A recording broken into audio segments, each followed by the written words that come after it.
Plus de 47 millions d'électeurs français convoqués aux urnes ce dimanche pour départager les 12 candidats du premier tour de l'élection présidentielle. Ce scrutin intervient après des mois de campagne qui n'aura pas passionné les foules, faisant craindre une forte abstention. Selon les derniers sondages, l'on pourrait s'attendre à l'issue de ce premier tour à un face-à-face Macron-Le Pen.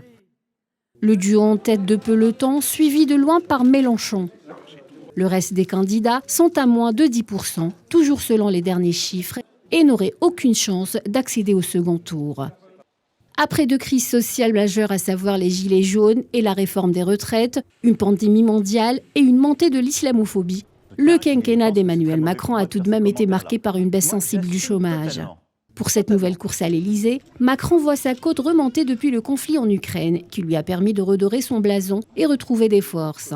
Il base son programme sur la mise en place progressive de la retraite à 65 ans. Il propose des mesures sur l'écologie, un point sur lequel son bilan quinquennal a été largement critiqué. Sur le plan de l'éducation, il veut davantage d'autonomie pour les chefs d'établissement. Quant au pouvoir d'achat, Macron veut supprimer notamment la redevance audiovisuelle.